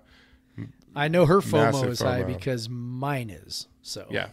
It's going to be I a am good very disappointed weekend. right now. Extremely disappointed. Jeff, I'm not, I don't I even have get. I didn't mention this. I don't even get to watch the game on Friday night because I'm going to be at Mean Girls at the Paramount. So Well, you can skip that. I have an extra ticket for the football game, so I think. Well, the football game starts at 6, right? So I'll probably get to sneak a couple of peeks at it, but we're going to be at dinner with friends, and they are not going to be very nice if I'm staring at my phone. So I'm going to have to. I don't know how I'm going to do this. not like man. going to dinner with your dad where you could. Yeah, do that on no. your- My dad would be like, "Yeah, just set your phone up over there; it'll be fine." Or we'll find a bar. That is not going to be the case here. They're already talking about trying to go to the Cheesecake Factory, and I'm like, damn it. Well, while they're taking 35 minutes to flip through all those pages of the menu, you can pop Yeah, your phone look out through the just inside the 836. menu. Yeah. I'll be like, I'm looking at the menu. Just get like the chicken Madeira. It's good, and then Yeah. but act like you're flipping through. But you'll just Yeah, be yeah. like, you'll be like, Yeah. be like fuck, like Jeff, what? Like, oh, they don't have my favorite thing that they used to have. This I'm thing's so not gluten mad. free. I can't have it. Yeah. Yeah. I don't know, man. But yeah, Jeff, it's gonna be a great weekend, man. It is. It is. Thursday night, watching the hoops game with our favorite Idaho alum, and then I'm gonna check out what Moscow has to offer on Thursday night. Very excited about that. You're gonna have the mayor Friday, of Moscow to show you around there. Yep, exactly. And then Friday, going to the Coug early, setting up, watching. May not even leave there. Man, who knows? you gotta Who stop. knows? You I gotta may just stop. stay there the whole You're damn making day. me feel bad. All right, next question. Watching a soccer game, and then watching the Cougs, then going out after that. damn it, Oh Craig. man, Craig. what a weekend! Then hate stopping at Pretty Fair Beer on the way home. It's gonna be Shit. great. I mean, You know- you're not missing you know a what, damn Craig? thing, is what I mean. Fuck you. That's it. All right. Next so, question. Jeff probably at Pod versus Everyone asks, "Is this episode going to be 3 hours?" I don't know, Jeff. No. The I answer don't is know. no. Okay. Kylan Robinson at Kylan. You got at Kylan? When did you join Twitter? What the Yeah, hell? no kidding. Like December 2006. That makes sense. There you Nice. go. Well done. Well done. Good Early job. adopter. You get your first name. That is great job, Kylan. Would you ever seriously consider it a Pullman? I have. And so, yes. And I know you have too, Jeff. Ever So, seriously consider what? moving to Pullman. Oh, moving. Yes. Yeah. Yeah. We talk about it every once in a while. And I work from home, so I could definitely work from Pullman. Yep. And then it would just be a matter of my fiance finding a nurse practitioner job somewhere. Yep. So, Yep. which is definitely a possibility. So yeah, definitely considered it. But I think that would lessen the likelihood that my daughter would go to WSU, because who wants to, part of the allure of WSU is getting far away from the parents. But Seems like it. It was for me. So maybe I'll have to hold off until after she graduates. Or there's two of them. Dave said, no, it won't be 3 hours because of beer. Yes, that's a good point because I would definitely have to pee in that amount of time. So Nate Dahl asked thoughts on this. I think this is for both of us, but so during the men's basketball game against, I think it was the second one. So Seattle U. Seattle U, or maybe it was the first. I don't remember. There was these students who had put hi to their professor, I'm skipping class or whatever. And so I commented on Twitter. I said, I sure never skipped class for WSU basketball. That was the first game, right? Because the game was the at first game? noon. Yeah. Yeah, of course. So yeah, it was the first game. So so I commented that, and then obviously one of their friends probably showed them that. So the next they started putting, hi Craig Powers, we are having fun. And so they put that on the on their phones, which I got a kick out of. I sent that pic to some friends, and they always like to say, Craig, you're mildly famous, and I always like to point out to him how I am, yes, mildly famous. I thought that was really fun. And then someone commented, oh, you should buy these kids beers the next time you're in Pullman. And I said, heck yeah. And then the next time they put up their phone, it said, see you at the Coug, Craig. And so, I don't know if you're one of them, Nate Dahl at DahlN_2. I'm going to be at the Coug on Saturday during the day, probably late as well. If you see me, prove to me it's you, and maybe I'll buy you a beer. So that's my thoughts on it. My thought is it was super fun. It was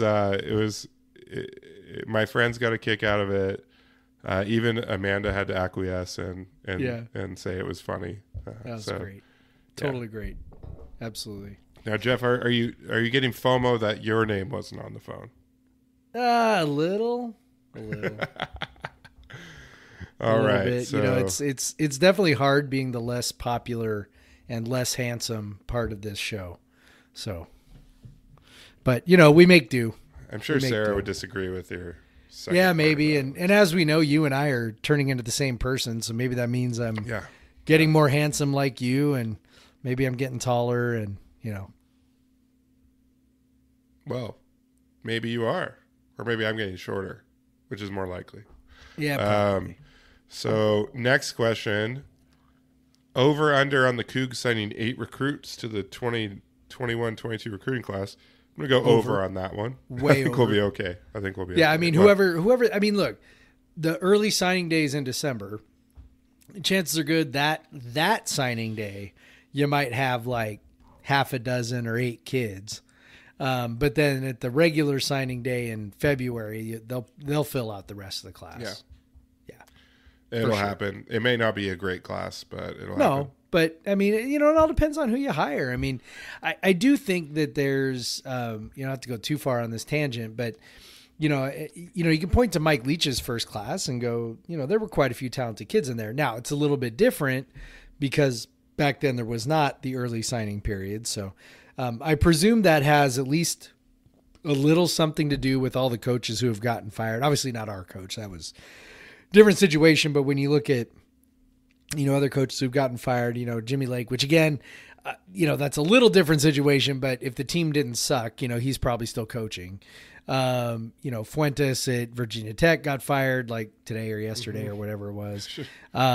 There's all these people getting fired. I assume it has at least some to do with wanting to get a coach in place as soon as possible after the end of the year to try and salvage a recruiting class.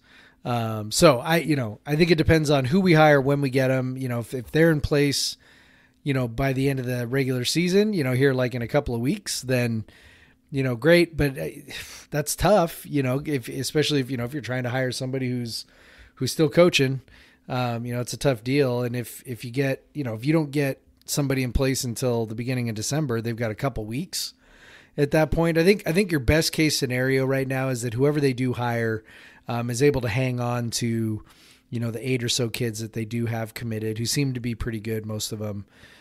So, I think that would sort of be best case scenario. We know that, Dickert's out there recruiting right now. I presume that, he's making contact with kids, telling them, hey, he's at least got a shot at the job. I don't hate him doing that. That's fine. But it's definitely going to be interesting to see how it plays out for a school like ours, to be trying to kind of pick up scraps heading into that late signing day, when, so many kids have already signed. But it'll definitely be more than 8. It's not going to be 8. It'll be 20 plus for sure. And then, and they may also go, not to keep rambling on, but, transfer portal is probably going to come into play, pretty heavily. I would Heavily. imagine. Yeah. Heavily. Yep. Yeah, definitely. I would not be surprised to see that hit double digits. Yeah, that'd be a lot, but it wouldn't shock me either. Just go the full Wayne Tickle route, but in football. So, Yeah. Fill up just replace every graduated senior with another senior. Yep. That's all we'll do every year. We'll just have more seniors. So Gary Payton II Stan account at WSU Brady 27 says you win the lottery, lump sum or yearly payout. I think you make more in the long run on a lump sum, right? Like take the lump sum, take the tax hit, start investing it right away. Your returns are going to be bigger down the line than they would have been if you just take the yearly payout. I mean, the yearly payout's nice. You just kind of go, oh, my check arrived. But if we're trying to maximize our dollars, which I would be trying to do. I think it matters what the total is here too. And what the tax cut is. Yeah. Well, I mean, just 'cause, if it's $1 million, if you do the payout, you're getting what, so it's 20 years. How much is that every year? 50,000 or something? Yeah. I was gonna say maybe you just take the payout, but yeah, you could probably do way better with that $600,000 after taxes or whatever, 650 after taxes, then whatever, you get a good accountant and they'll figure it out for you and you'll turn that into many more than $1 million. So yeah, always take the lump sum, do it. Yep. That's what I'm thinking.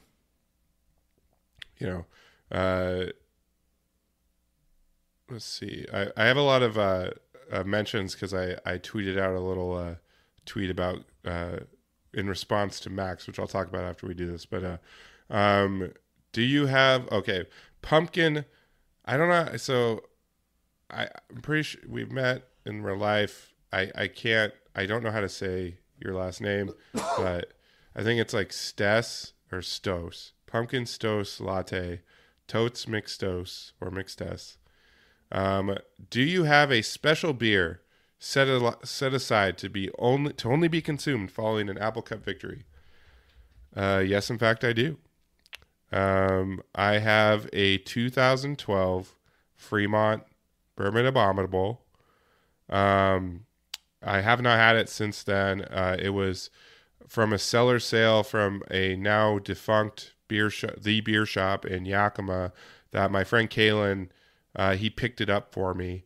I asked him, hey, could you pick me this up? And he did. And I think that was about in 2016 or so. So I've had it since then. So it's a 2012 B-Bomb. It's a 2012 being the last year that WSU beat Washington. So I thought, I've been saving that now. Once that losing streak got pretty bad, I was just now, I know I have this beer. It's a Seattle beer. It's a brewery that's pretty close to UW. I actually walked to Fremont to have Bourbon Abominable on the release day after the 2015 Apple Cup loss. We just walked all the way to Fremont Brewing. So all that, so there's a lot of meaning there. And so, yeah, 2012 being the last year we won, So that beer is probably just tasting worse and worse and a lot like cardboard at this point. It's oxidized, I'm sure. But it will taste amazing when WSU finally wins the Apple Cup. Please let it be this year. 9 years is a long time for that beer to sit around. Yeah, so that's my beer I'm saving. I am saving a specific beer to be consumed following Apple Cup victory. It is a 2012 Fremont Bourbon Abominable. Jeff, Attaboy. do you have one? So, I don't think I have one that's like specifically set aside. I do have a number of beers in the fridge that I might, like go, oh yeah, this is the one I want to celebrate with. But here's the thing. I'm not going to be at home watching the Apple Cup. This year, I am going to venture out of my home during the Apple Cup to watch somewhere. Now we've got some friends who we met through our children, as adults often do. And they've moved out here from Missouri a couple of years, 2-3 years ago. And so the mom has recently graduated from UW. I think it might be UW Tacoma, but recently graduated from UW with a teaching certificate. She's a new teacher. They're awesome. We love them to death. And so they are, so she's she texted us and goes, hey, do any of you all want to go to the Washington State game? And I'm like, oh my God. I'm just like, oh no. Number one, no, I don't want to go. Number two, like, she's so new to this thing. Like, she doesn't realize it's called the Apple Cup and also, has no idea about my, my perpetual trauma over this game. And so it was a very sweet request. And I'm like, okay, so, how do I politely answer this? So the way that what we finally settled on was instead of actually going to the game, we'd go to Seattle and watch the game somewhere at a bar. So I've got a couple of ideas of where we might go. I'm not going to take her to the Marco Polo because that would probably be hostile. But I've got some ideas of where we might end up. The Roanoke is definitely on the list. Might think about that. So I think that's the idea is we're going to go somewhere, watch the game. So I will be having beer all afternoon.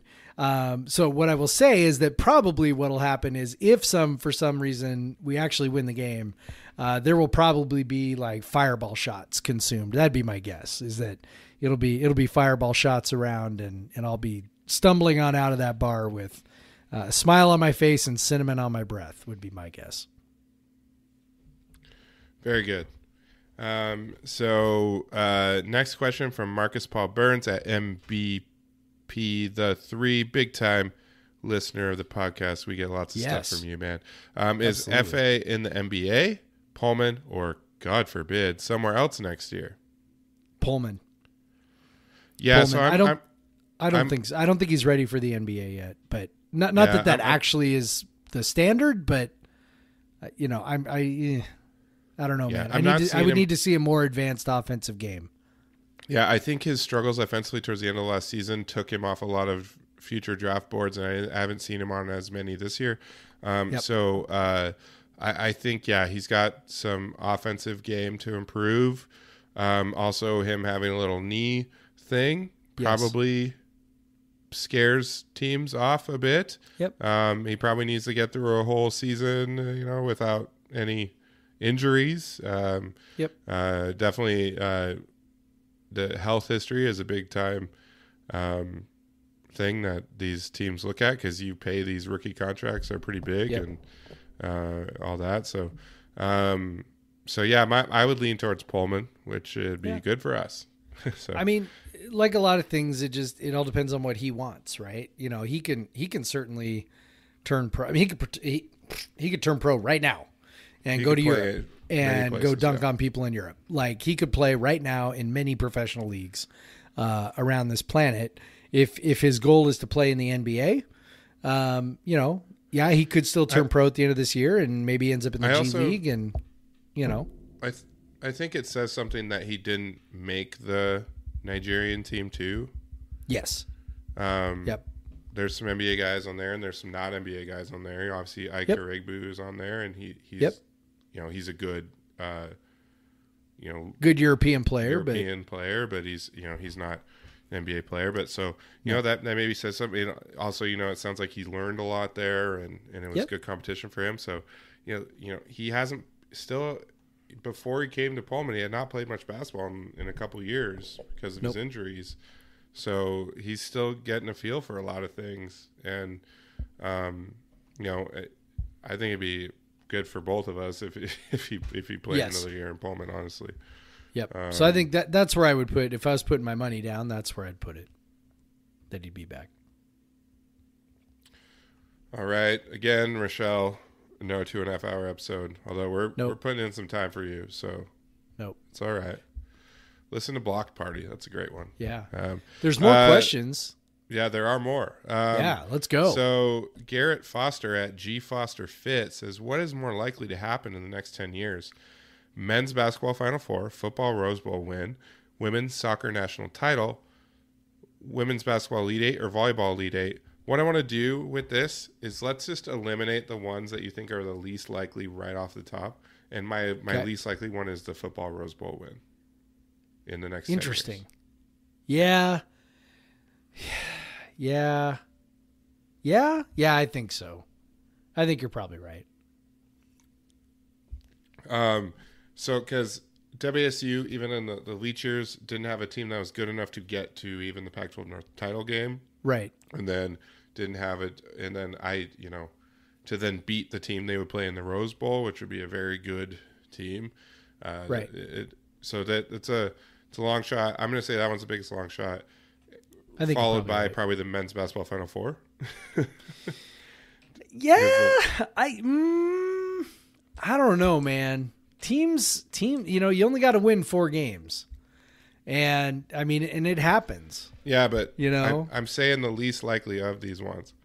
And the reason I put it as more likelihood the women's soccer national title is because the talent that the women's soccer team is bringing in, and then the results that they've already showed as a program. Yeah.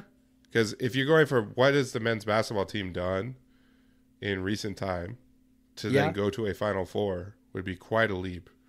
But it would be. But we're talking 10 years. We're talking 10 years. Is building rosters that are more talented than their team that went to the Final Four. Yes, that is already. True. I would put women's basketball Elite Eight below a men's basketball Final Four. Because that's probably fair. Yeah. Women's basketball is the talent distribution is just different. That's pretty fair. And you don't get it's very tough to jump up into that tier. You can get to the Elite Eight without playing one of those like top 8 programs. Yeah. It would have to kind of fall kind of right for you, but that's a tough deal. I mean, you're not going to get to the Elite Eight without playing one of the top 8. You're going to play one of them probably, right? Because you're talking you need to get through a 1 and a 2 seed, or a 1 or a 2 seed to get to the Elite Eight. Not both, but you'd have to get through one of them to get to the Elite seed. Eight. So, what if you yourself are a 2 seed? I guess that's true. Do you think they're going to be a 2 seed in the next 10 years? as like a WSU team being a men's team being a 1 seed. Yeah, it's true. But all this is roundabout way to say I think volleyball Elite Eight is the most likely. Yeah, that's what I was going to say. I've seen volleyball Elite Eight happen the year before I went to WSU. Yep. And 2, they've been to the Sweet 16, so that's only 1 more win. Yep. And entirely possible. And like Jen's had several teams that were good enough to get to the Elite Eight. Yeah. So I think that is far and away the most likely one. Yep, I agree. Yeah, I that women's soccer national title would be fantastic.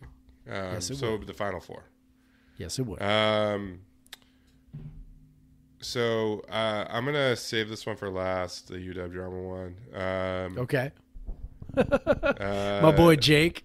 Yeah. We can maybe we can and then we'll follow that up with Devin's question there. Yeah. So one thing, let's get back to the beer here from at Mr. Zickler. Yes. What was the best fresh hot beer you each consumed this fall? So for me, I've got 2. Because I saw that question, and so I went back through my Went back through my Untapped here to try to figure out what I did. I would say that the Terraformation V5 Fresh by Sig Brewing was spectacular. So that was one. And then the other one, I would say the Homegrown Beer number 8 Fresh Hop IPA from Balebreaker was really, really, really good as well. So those were the two. There's one other one too that was really good. Let's see. The Varietal Everything is Blossom. That one was really good also. So I don't know. Those three were all really, really good. They're like children. I can't pick my favorite. They were all excellent.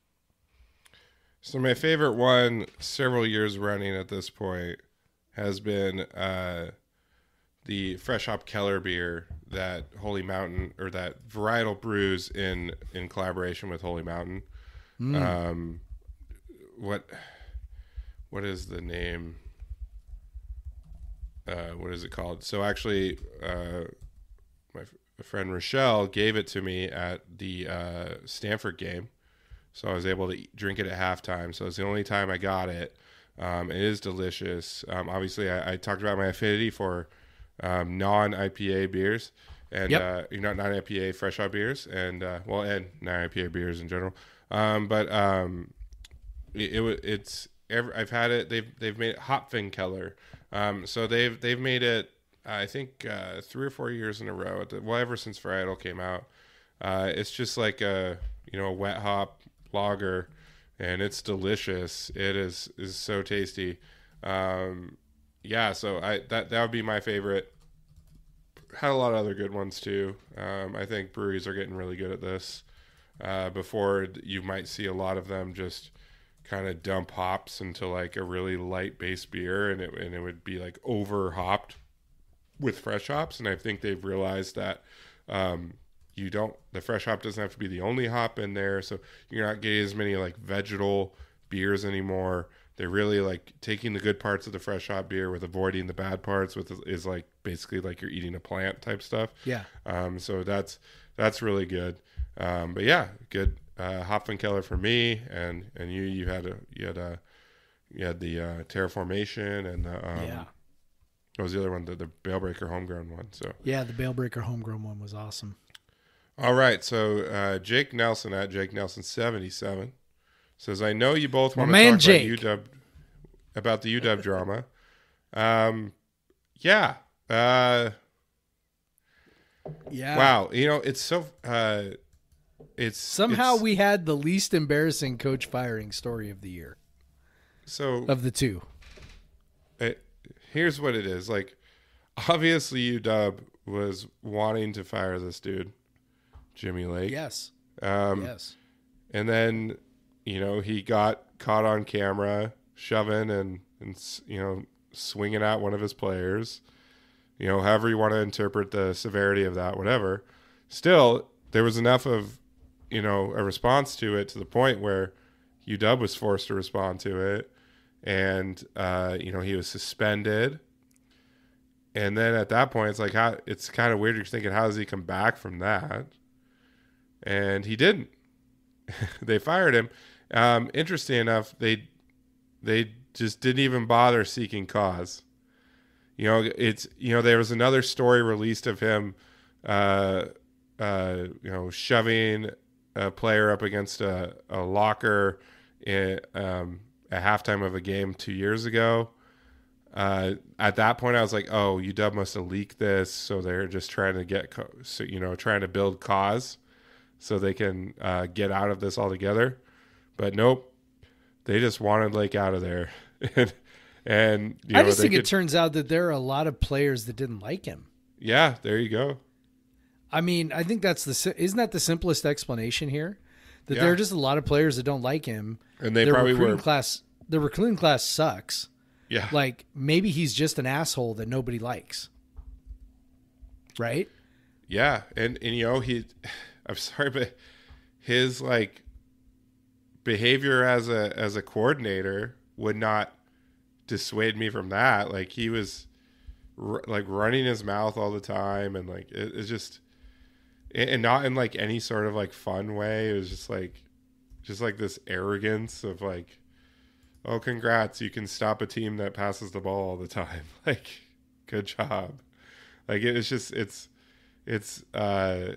and I don't know, like maybe, this kind of controversy surrounding, him shoving the player enabled some of the, once UW started talking to the players on the team, the official, the athletic department, maybe they learned more about players maybe felt more comfortable voicing their opinion. And then, when you look at their recruiting, they let's see, where are they at right now? Team rankings, Pac-12. So they're sitting at 7th in the conference right now, 10 commits. 3 4-stars, that's pretty good, but UW expects to be in the top 3 of the conference in recruiting. Of the conference, for sure. Top 25, top 20 nationally. Good on them. They're just like, I'm bummed. I wish they just kept him around. Like. Yep. But they made what looks like a pretty good decision. And that gives them more time to figure out their next coach. But man, way to go, Jimmy. You had the best thing and you fucked it up. I love it. I absolutely love it. I think, we've talked about this before where, Jimmy Lake, sure talked an awful big game for a guy who did really nothing in his career of note outside of whatever he was hitched to Chris Peterson. And, somebody reminded me on Twitter of the co-defensive coordinator. Yeah. Somebody reminded me on Twitter of Mike Leach's quote that was like, man, I don't even know who that guy is. I always assumed the guy calling the plays was Pete Kwiatkowski, right? Who was, who was Peterson's longtime defensive coordinator at, at Boise. Jimmy Lake, basically ascended up the ladder by, it seems like, being a good talker and convincing people that he was really the brains behind the operation, and then getting, a title slapped on him of, he got to be defensive coordinator. I think he also got to be associate head coach, if I remember right. To not leave. Basically, there were reports he was being courted by Nick Saban and all this stuff. And so they elevate him to sole defensive coordinator, essentially demote Kwiatkowski, which, if I'm Kwiatkowski, I'm like, well, then fuck you guys, and I leave. He didn't. So obviously, Chris Peterson must have, smoothed that over quite a bit. But eventually Kwiatkowski left and went to Texas, which, that's not going great either. But, it's like, it's just like Jimmy Lake sure looks like a guy who has, it's sort of like the emperor has no clothes situation. He looks like a guy who, you put him out there on his own, and all of a sudden he really has really not a lot going for him. And I'm sure he'll end up on, Nick Saban's staff here at some point and rehab his image, and then, go on and get another head coaching job. I'm sure that'll happen, and, whatever. But in the meantime, I'm just going to revel in the Schadenfreude and just enjoy the fact that, Washington fans are miserable, and that they're already making excuses for a potential Apple Cup loss, which, that they tend to do this so that there's no way they can lose, right? If they make a whole bunch of excuses in the week leading up to it and they lose, then, well, we thought we were going to lose anyway. If they make a whole bunch of excuses and then they end up winning, it's like, haha, you guys suck. And that's how it'll go. So, in the meantime, I'm just going to laugh at them and enjoy the fact that their program's in shambles at the moment. Heck yeah. And so, follow up to that from Devin Lewis at Devin Lewis 89, Brighter Future, Roller or Lake, double clown emojis. Yes. I mean, I'm go with Lake. Yeah, me too. I think he'll do something to rehab his image, and he'll get another shot. I think I don't know that Rolovich will. Yeah, Rolovich has a much bigger hill to climb there. And Lake's a good talker. Like, don't underestimate that with an administrator, right? And, he got that job presumably because Chris Peterson blessed it, right? And if Chris Peterson blessed it once, Chris Peterson will probably bless it again. So. Cohen has already said she'd be that Chris Peterson would be an advisor to their coaching. Basically consulting him, right? Oh, so you're gonna trust the guy that told you to take Jimmy? Okay, but yeah, so yeah, I think Lake will be better off. So yeah, I think that's all the questions. I think we got them all. Yeah, I think we got them all. Couple more things on senior night real quick. Max said he's confirms this is his last season Pullman. I've been here for like 12 years. I'm ready to move on. I tweeted a lot of WSU Pullman alums feel that way at first, and they are working some job and can't go to the Cougar Valhalla for a cheeky lunch, and they get sad. This leads them to drop $800 on a hotel for a football weekend where they are the happiest they've been in years. And exactly, Max, there's been a lot of positive feedback from that tweet, a lot of engagement with it. A lot of WSU fans, alums that went to Pullman, no, this is the fact. Like, you're gonna miss it. You're gonna miss that college life. You're gonna miss that college town life. Maybe not if you're playing the NFL or whatever, but I still think there'll be days when you're like, I wish I was just with my boys and in my house and we were just playing video games or whatever. Yeah, there's nothing like it. You'll want to get back, and a lot of players do. Klay Thompson loves getting back, and who has a better life than Klay Thompson, honestly? That's true. And he loves coming back to Pullman. Yeah, it's true. So, sorry, Max. I think you'll reconsider that later. Although, to be fair to him, there's been pretty tumultuous times since he's been here. So maybe his memories won't be quite as fond as maybe ours are. But, and then another thing I saw that Colton Clark of the Spokesman had said that so someone asked Dicker about the list of the players not listed for senior night and if they're returning, and he said, I think that's where we stand. So on an article reported that Jalen Watson would likely be staying here for another year, and Pullman is what Colton meant. Jalen tweeted fake news on that article. So maybe Jalen ain't staying. I don't know. Maybe he's just like no senior night and he's going to bail out, I guess. Maybe he just didn't want a senior night. I don't know. Yeah. I don't know. I don't know. Maybe he does move. All these guys, man, if they move on, more power to them. Good luck. Yeah. Have a nice, this can sound terrible. Have a nice life. I don't mean that in a bad way. I just mean legitimately have a nice legitimately life. I hope your life is awesome, and I hope you find joy in whatever it is you do next. Like I really mean that. So yeah. Well, and with that, we didn't get to 2.5 hours, but we are at 2 hours. So good job there. We did it. Congrats. We did it. Make a podcast. The last 45 minutes were questions. Plenty of stuff for you to listen on the way to Pullman. If you want to follow, please, if you listen to this, especially if you listen to 2 hours, go ahead and rate us 5 stars and leave a comment.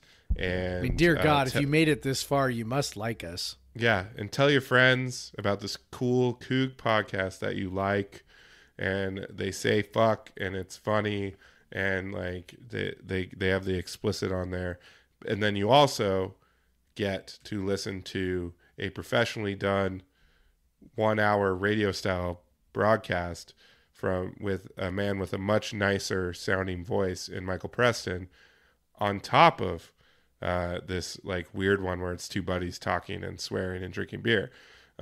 So a nice variety of stuff for your ears, and generally about 2 to 3 hours of content a week. Go ahead and tell your friends who are mad that the Seattle media doesn't cover WSU enough. Well, you have plenty of coverage right here. Indeed. So yeah, and then if you want to follow me on Twitter at the Craig Powers, at Craig W Powers on Instagram, Jeff is at Pod versus Everyone on Twitter. Email if you want to send us questions. I haven't got an email in a while, guys. Come on, send me an email at podcastvseveryone@gmail.com. And with that, Jeff, I say go Cougs. Go Cougs, Craig. Black Lives Matter. Black Lives Matter. Get fucking vaccinated. Got to do it.